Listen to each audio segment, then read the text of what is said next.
Okay, चलो अब समझते हैं कि प्राइम फैक्टराइजेशन होता क्या है।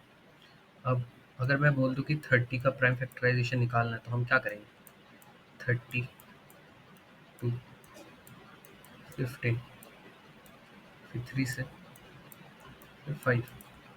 तो 30 का प्राइम फैक्टराइजेशन हो जाएगा 2, 3, 5।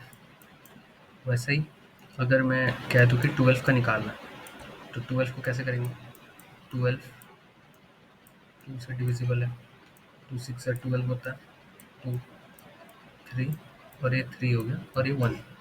तो ये हो जाएगा 2 का स्क्वायर और 3।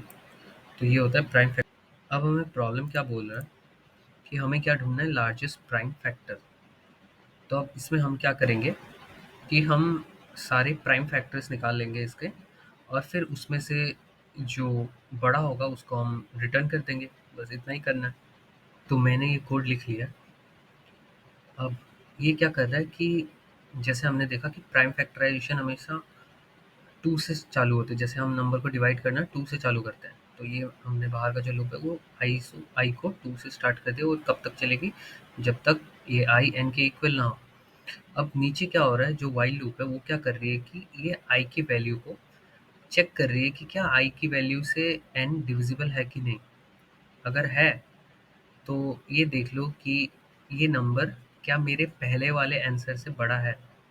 अगर है तो इसको स्टोर कर लो, क्योंकि हमें क्या चाहिए? Largest prime factor. तो ये स्टोर कर लो और एन को फिर से डिवाइड कर दो उस नंबर से। हम क्या कर रहे थे इसमें कि हम एक ही नंबर को, जैसे 30 है तो 30 को 2 से डिवाइड कर दिया तो 15 आ गया। अब 15 को फिर 3 से डिवाइड कर, तो वो नंबर भी घटते हुए जा रहा है ना, नंबर भी घटते हुए जा रहा है। तो हम वो सेम चीज़ इस पे कर रहे हैं, इस लाइन से कर रहे हैं। ठीक है। अब अब इसमें क्या हो रहा है कि आप बोलोगे कि इसकी कॉम्प्लेक्सिटी एन स्क्वायर होगी, पर ऐसा नहीं है। जैसे कि आप इसको देख रहे हो, ये जो वाइल लूप लगी है ये क्या कर रही है कि ये उस नंबर को तब तक डिवाइड करती रहेगी।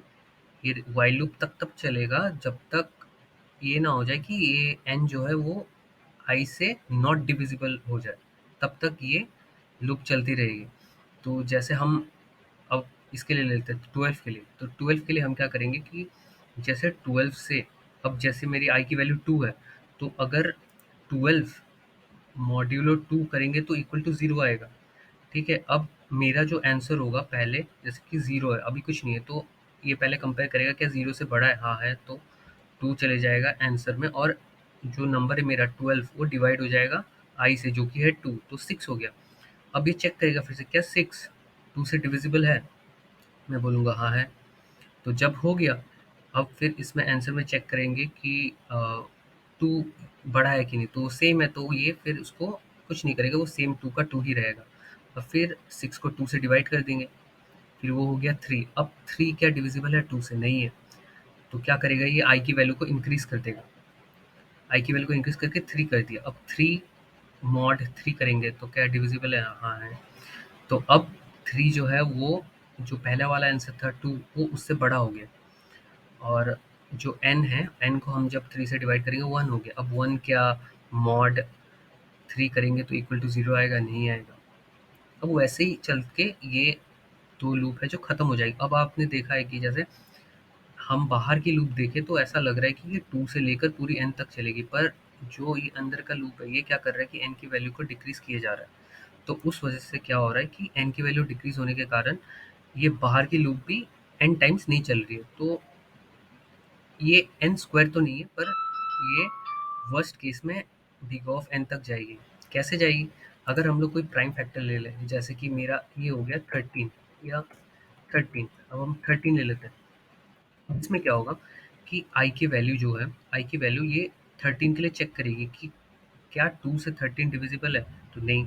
फिर से इंक्रीज होगी 3, 3 से भी नहीं है, 4 से, 5 से, कुछ किससे भी कर लो, नहीं है एक्सेप्ट फॉर 13। तो ये एन टाइम्स चलेगी। तो इसका कहना ये है कि वर्स्ट कम्प्लेक्सिटी इसकी होगी बिग ऑफ एन।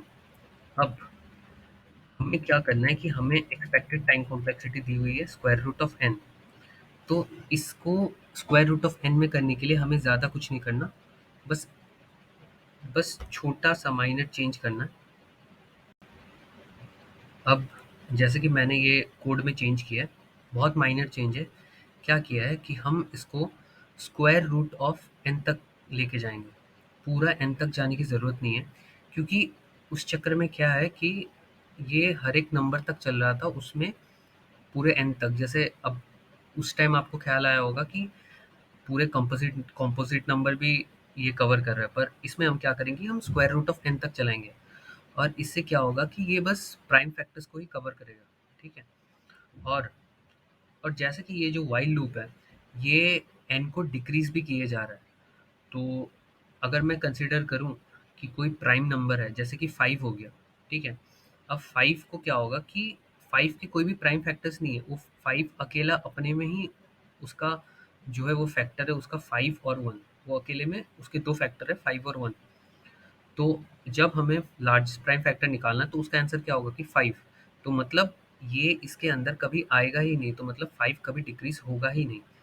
तो हम अगर इसके बाद चेक लगा दें कि क्या अगर एन अभी भी 1 से ग्रेटर है, तो मतलब मेरा एन जो है वो आंसर हो जाएगा, क्योंकि जो भी प्राइम फैक्टर्स होंगे वो ऑब्वियसली उस एन से छोटे ही होंगे।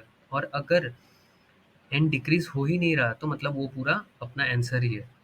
ठीक है। तो फिर इसको एक बार रन करके देख लेते हैं।